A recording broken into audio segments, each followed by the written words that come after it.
Hey guys, here's a little behind the scenes stuff. Hope you dig it.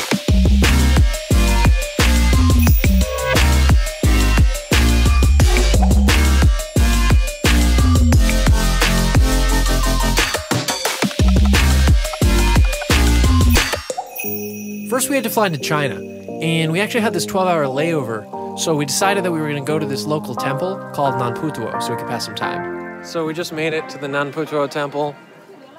Our driver was nuts. So we're just going to check this place out. It's really cool. And yeah, I'm bad at this.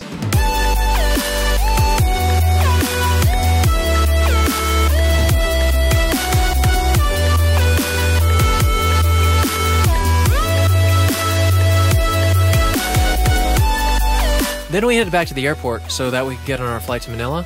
And by this time, ILY was already mapped, but I had to finish mapping Wander. After a ton of programming and even more mosquito bites, and I mean many mosquito bites, I was finally done.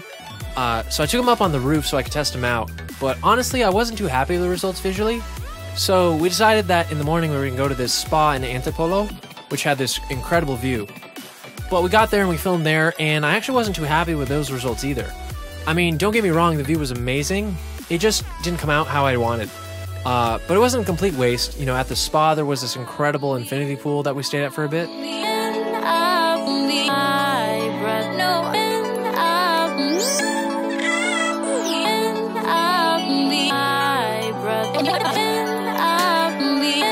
Also, there was this pond where if you stick your feet in, the fish come up and eat the dead skin off your feet. It was super awkward, but I actually recommend trying it if you ever get the chance. It was really cool. The next morning, we got on a plane to Iloilo, which is this island that's south of Manila in the Philippines. And we got on these trikes, which are basically motorcycles with sidecars on them.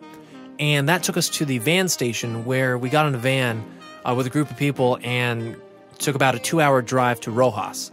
And Rojas is about halfway to our final destination, which is Carles. And the reason we're going to Carles is because from Carles you can get on a boat and you can get to the Islas Gigantes. And the Islas Gigantes is where we were going to, at least we were planning to, film ILY and Wander.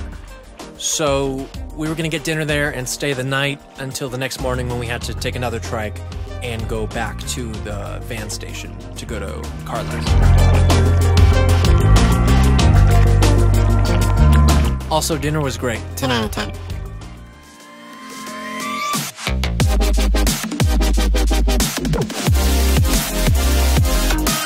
Okay, so we learned a very important lesson about traveling in the Philippines. And basically what you're seeing here is like a van, and we're on the island of Iloilo, and in these vans they try and pack like 15, 17 people in. And so that's what we took getting from the airport to Rojas. But now we're trying to get from Rojas to Carles, and they actually don't have a van that takes you there. You have to get in a bus, but the buses aren't air conditioned, and it's like 100-something degrees out. So what we figured out, I'm not shaving by the way, what we figured out is that you can just pay for every single head, and it only comes out to like 30 bucks, which is great. So that's what we're gonna do.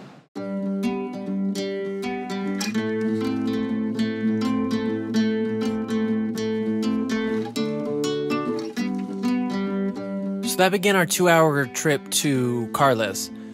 And when we got there, we got to our place we were staying at, which actually ended up being owned by the ambassador of the Philippines to Myanmar, which was super cool. We met him and his family. They were very, very nice, and their place is absolutely gorgeous.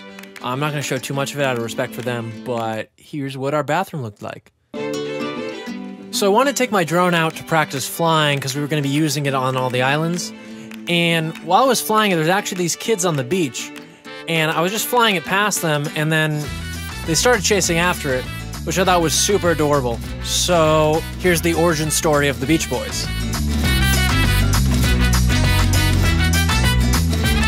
They actually wanted me to show them how the drone works, so I landed it and let them take a look at it. So shout out to the Beach Boys. Anyway, so the next day we had a trip to the docks where we were gonna charter a boat. and we decided we were going to get a whole crew to ourselves because we wanted to film and we didn't want to have to make people wait for us because we didn't know how long we were going to take on each island. So that began our voyage into the great Pacific Ocean. And the first island we went to was basically the stereotypical I'm abandoned on an island. Literally a single coconut tree out in the middle of nowhere. It was really cool.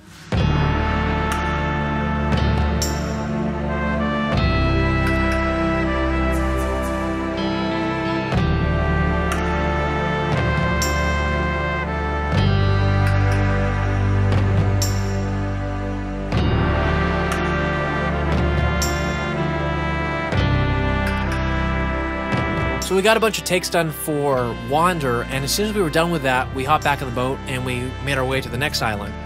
And the entrance to that has these incredible cliffs where the water over time has eroded out the underside of them, and so you can see under the cliffs. And it was absolutely stunning.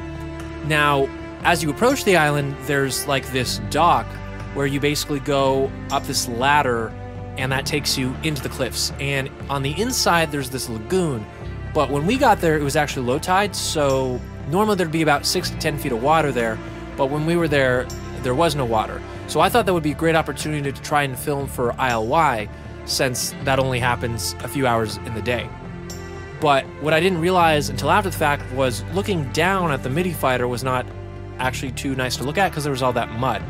Whenever you look up, it was great, but just looking down wasn't that pretty. Also, there was water snakes, and we didn't know if they were poisonous, so we left.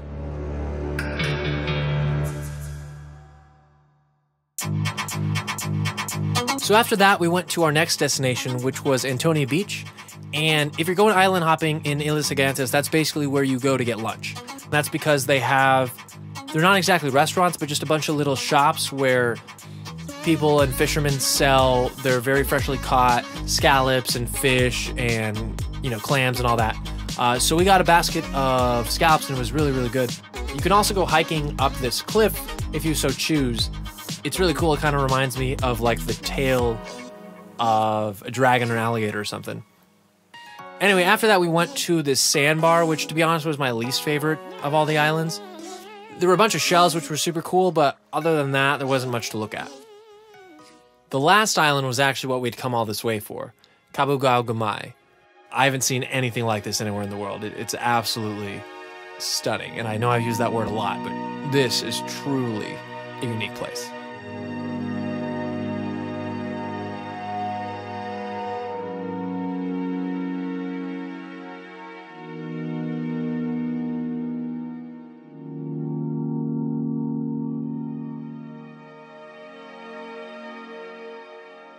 There's some music from duck season for you. So we had to go back to Manila, but on the way back they were playing probably the jazziest version of In the Arms of the Angels that exists.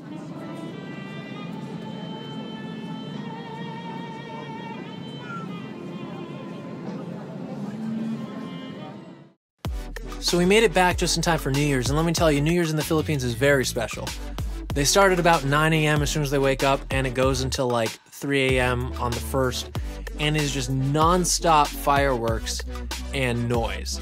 Bonnie's neighbor actually owns a nuclear air raid siren, so it kind of felt like I was just listening to Bass Hunter the whole time, which was great.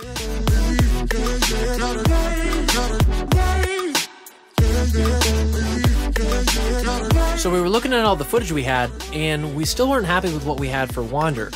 So we decided we were going to drive about 8 hours to go to Pangasinan because they have this incredible beach where basically you can walk all the way out for a really, really long time until there's this drop-off.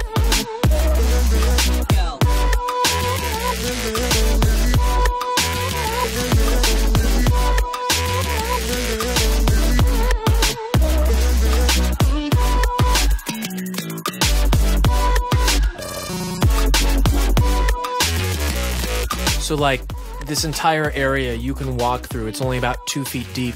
It's not until we get to this very end here where the waves are actually breaking, which is where the drop-off is, and that's where you kind of can't stand anymore.